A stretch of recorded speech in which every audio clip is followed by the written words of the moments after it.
And bonjour. And this is Bruno LARVOL here from the LARVOL Group. I'm here with Darko. I'm here in Berlin at ESMO.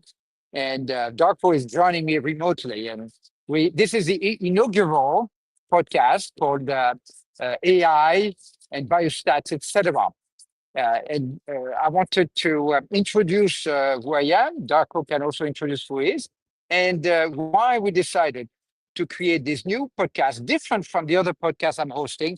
The other podcast is focusing on our company, the LARVOL Group, which is providing data solutions on AI in cancer, in the cancer field. This podcast is not exclusively focusing on cancer, and certainly not focusing on the LARVOL solutions, but more broadly talking about developments in data science, AI, and biostatistics. And I'm not a biostatistician.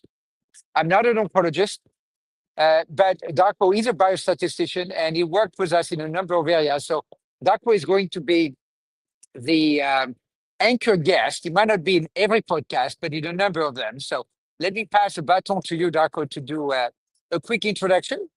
And then I might even give a tour of, as we speak, of the exhibitor floor here in Berlin at ESMO. Thank you so much, Bruno. Really, it's amazing. It's a pleasure to be an anchor guest at the podcast, and really an honor. Thank you so much for the chance, and really amazing to be digitally at ESMO at Berlin. So thank you so much for showing us the exhibit. Now, a few words about myself for the listeners and viewers. My name is Darko. I'm someone who is a biostatistician for a number of years, but also someone who works extensively in the AI space. So I would say at this intersection between biostatistics and AI. As Bruno mentioned, specifically, there is a number of projects that we collaborate on, some including biostatistics, some AI. So definitely amazing to have the chance to share with all of you some interesting angles on biostatistics, maybe some things that you didn't have the chance to hear before, some things that you would like to understand better, and definitely some interesting topics to discuss with you, Bruno. Thank you so much. And I would add that Darko is active on social media, obviously, so follow him. He also has other podcast engagements, and he's always a great mix of technical knowledge and patience, explanation for people who might not be as familiar with AI and biostatistics. So I think it's going to be a lot of fun, and I'm looking forward to going through several topics over the next weeks and months. And in a second, I'm going to ask you to highlight a few of the topics that we might address as a bit of a teaser. This is the inaugural podcast, so we won't drill down into any of these. But before we get into that, I'd like to walk everybody through the buzz here at ESMO. You can see a lot of people, obviously people who are listening and are familiar with the cancer field know that ESMO is, I believe, the number 2 biggest conference in cancer after ASCO. ASCO is arguably the biggest one, and then ESMO, and then probably in liquid tumor, ASH and EHA, and then a lot of other conferences as well. But so this is one of the 2 biggest events in oncology. It's huge. Everybody's here, essentially. And the amount of data and new data, and actually in this year, I would even argue breakthrough, game-changing, practice-changing data is significant. So a lot of people are excited about the new data, and there's a buzz. At LARVOL, we measure that oncobuzz, by the way. I won't get into that here today. But the buzz on the new data release is very significant. So here it is. And by the way, if you're listening to the podcast and you are at ESMO, please say hello. I'd love to meet with anybody in our industry. oncologists or people on the pharmaceutical side or the patient advocates as well. So please find me. I'm easily spottable. I think I'm the only person with a cat, and certainly, I hope, the only person with a purple cat. If not, I'm going to have to sort of reinforce certain copyright and branding exclusivity. So now I'm passing the baton back to you. That will explain maybe some of the topics that we might address and discuss over the next weeks and months. Yes, of course, Bruno. And just to say, really, really amazing atmosphere there at ESMO. So, even though these will be the teasers for some of the topics that we will be discussing in the next podcasts, it's the first thing I would like to say is that we will be dissecting any of the topic that we start. We will be dissecting the topic to the details which are easy to understand for everyone. So even though we will be discussing statistical topics like p-value, statistical significance, clinical meaningfulness, frequentist Bayesian framework. So we'll be talking about a lot of technical statistical things, but we will be taking an angle that will make these things easy to understand for everyone. So you don't have to be a statistician to actually follow these topics, but anyone who is interested either in oncology or biostatistics, even if you are not a professional biostatistician, you can tune in and listen to these podcasts because we will be specifically making them easy to understand. Also, we will be covering another field, which is, as mentioned before, the AI. So we will be talking a lot about this intersection between statistics and AI.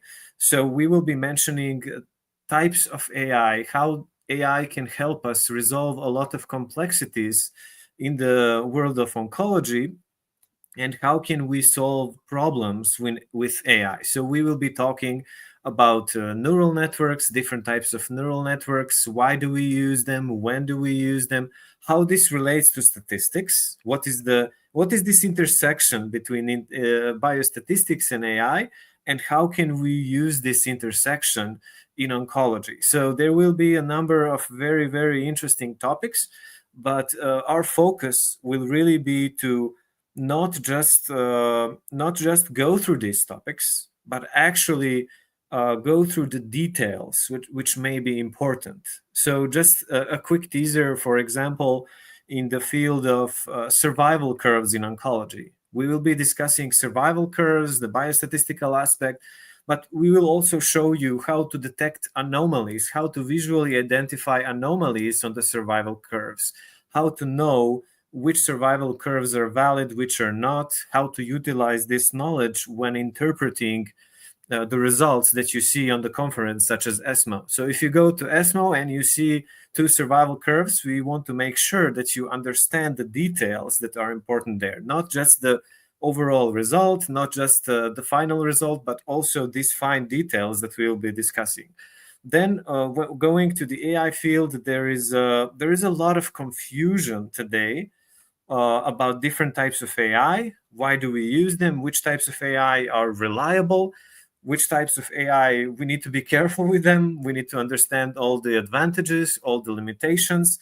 So that's also another angle that we will be discussing, to make you understand all the fine details that will help you decide, hey, this type of AI, it's important for me and it can help me with my oncology project. Or this type of AI, it's also helpful, but I need to be careful. I need to understand how it works. I need to understand what can I achieve with that type of AI. So I know I've run on a lot of different topics here, but just a quick teaser for everyone about what we will be discussing in the future editions. Thank you very much, Darko. And in social media, it's always about drama and engagement. So, of course, in the field of biostatistics, the drama is between the frequentist and the Bayesian, the frequentist and the Bayesian. So, so I'm going to ask you directly, and our audience know already who they are and which camp they're in. I guess you have to pick a camp, maybe not, but you'll tell me. So are you a frequentist or are you a Bayesian, Darko? No, that's such an interesting question, Bruno, and an interesting story. And I'm quite sure that we will have editions where we will have a competition, of people joining and trying to say something positive about either of these camps and trying to win, if I may use that terminology. That always happens. Whenever you post something on social media about frequentist version Bayesian, you will have a real battle, a real Yes. symbolically speaking, intellectual battle between frequentists and the Bayesians. So that's what So we'll be discussing now. yes, Okay. well, so maybe we're not going to out ourselves as frequentists or Bayesian right away, or maybe we don't know yet if we're frequentists or Bayesian. We might change camp as well. But what we want to say is that we are welcoming both the frequentists and the Bayesians to the show. They're all welcome. Yes, I think that's a very good point to mention. So even though we may be using a certain approach ourselves or a certain project, or consider us to be on the other camp, we want to welcome everyone from both camps, and from other camps as well, to join the discussion and discuss these very interesting topics. One item which I may mention is that a lot of statisticians, but not just statisticians, researchers in general, oncologists, they may favor one type of statistical analysis at one moment, but then change their mind and use the other in some other moment. It's interesting that in my career, I was a Bayesian and a frequentist in some parts of the career, and there are famous statisticians like Laplace that were also most consider them that Laplace is Bayesian, but he also had a lot of frequentist thought. So that's another interesting item.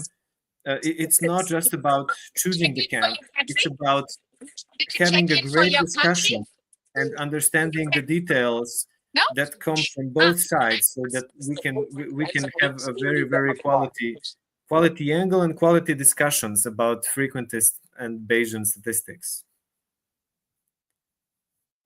But terrific. I'm really looking forward to the journey into the world of AI, biostats, etc. I think it's going to be. I think it's going to be a lot of fun. In the US, we have a chain of a store called Bed Bath and Beyond. Bed Bath and Beyond. You might not have it where you live. And one time, I got someone who laughed at me because I called it Bed Bath, etc. So it's AI, biostat and beyond, maybe, or AI, biostat, etc. We can call it both, but I think it's going to be wonderful. And I want to acknowledge, as we get to a close here, Shahir Sheikh, who's our executive producer and who is keeping us, number one, organized, making sure that both the visual, the audio, and the distribution of these podcasts is done well. So thank you very much, Shahir, for your support as well. Yes, On thank that you, note, Shahir, and kudos to Shahir. yes. On that note, au revoir. Au revoir.